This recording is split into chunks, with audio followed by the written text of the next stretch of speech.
ప్రజలు మార్పు కోరుకొని 5 నెలల కింద నూతనంగా ప్రభుత్వాన్ని ఏర్పాటు చేసిన దాని లోపల ఒక కాంగ్రెస్ పార్టీ నాయకుడిగా, హుస్నాబాద్ శాసనసభ్యుడిగా, రాష్ట్ర రోడ్డు రవాణా మరియు బీసీ సంక్షేమ శాఖ మంత్రి అయిన ట్రాన్స్పోర్ట్కు సంబంధించి మన దగ్గర ఏదైనా మార్పులు చేపలు అంటే డ్రైవింగ్ లైసెన్స్ సిస్టమ్ కావచ్చు, రోడ్ సేఫ్టీ కావచ్చు, లేదా డిపార్ట్మెంట్ పరంగా అంటే ట్రాన్స్పోర్టేషన్ సంబంధించిన నూతనంగా ఇంకా పబ్లిక్ ఉపయోగపడే విధంగా ఏదైనా మార్పులు చేర్పులు సలహాలు ఉంటే తెలంగాణ ప్రజలకు ఉపయోగపడే విధంగా మార్పు చేయడానికి మీ అందరి దగ్గర నుంచి కూడా సలహా సూచన కొడతా ఉన్నాను ముందుగా.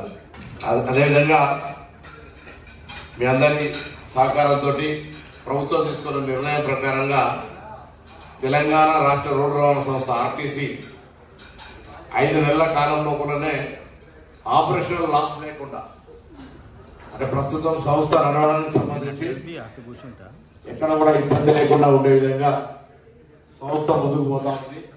సంస్థ నడిచే విధంగా ముందుకు పోతా ఉంది. పాత బకాయి తప్ప ఇప్పుడు సంస్థ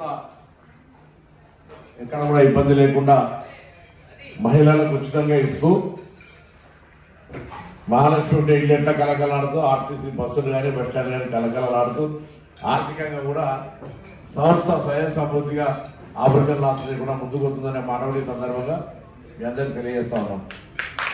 అందుకు సంబంధించి ఇంకేమైనా సూచనలు ఉంటే చేయమని చెప్పి కోరుతూ అందరం కూడా ఎవరి గమ్యాల్లో ఎవరి వ్యవహారంలో ఎక్కడికెక్కడ బిజీ ఉన్నా హాలిడే అంటే వీకెండ్గా మీరందరూ కూడా జనరల్గా సమయాన్ని బయటికి ఇయ్యేటువంటి సందర్భం లోపల మీ అందరినీ కూడా కోరుతా ఉన్నా. తెలంగాణ ప్రభుత్వం మీ అందరికి సంబంధించి అంటే దేశ సంపద కావచ్చు, రాష్ట్రానికి కావచ్చు, అనేక రకాలుగా గ్రోత్కు సంబంధించి ఉపయోగపడుతున్న మీరు ఇక్కడికి వచ్చి కష్టపడి చదువుకొని మాతృదేశానికి, మాతృ రాష్ట్రానికి, మాతృ జిల్లాకు ఉపయోగపడే సందర్భంలో ఎక్కడ కూడా ఇబ్బంది లేకుండా ఉండాలనేది ఒకటి. ఒక ఎన్ఆర్ఐ పాలసీ తీసుకొని వచ్చి, ఎన్ఆర్ఐ పాలసీ అంటే there is 2 types of policy. ఒకటేమో అరబ్ కంట్రీస్కి సంబంధించినటువంటి మైగ్రెంట్ లేబర్ సంబంధించి, 2 అప్గ్రేడేషన్ అంటే ఎడ్యుకేషన్ లోపల ఐటీ ఇతర ఆధారమైనటువంటి వ్యవహారానికి సంబంధించినటువంటి ఈ యొక్క డెవలప్డ్ కంట్రీస్కి వచ్చేటువంటి వ్యవహారం ఒకటి.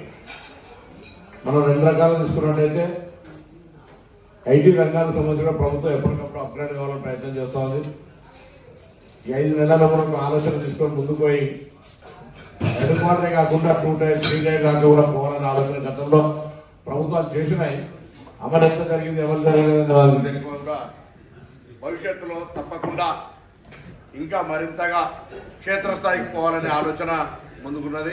మన వ్యవసాయం సంబంధించి కూడా తెలంగాణ ప్రభుత్వం మరిన్ని పథకాలతో ముందుకు వస్తుందని ఆకాంక్షిస్తూ ముఖ్యంగా రైతులకు సంబంధించినటువంటి వాళ్ళ పండించిన పంటలు ఎక్స్పోర్ట్ చేసే విధంగా ఇప్పుడు ఇక్కడ బంగినపల్లి, మామిడిపల్లి కానీ వివిధ మిల్లెట్సే కానీ ఇంకా కొన్ని వివిధ ప్రోడక్ట్స్ కూడా ఎంతో డిమాండ్ ఉంది. వాటికి వాళ్ళందరికీ ఒక సింగిల్ విండో పాలసీ రూపంలో వాటిని రూపకల్పన చేసి వాళ్ళకి మరింత చేదోడు వాదడుగా ప్రభుత్వం తప్పకుండా పథకాలతో ముందుకొస్తుందని, వివిధ ప్రాంతాలకు ఎక్స్పోర్ట్ చేసే విధంగా పథకాలను తీసుకుని వస్తుందని ఆకాంక్షిస్తూ థ్యాంక్ యూ సో మచ్ అండి.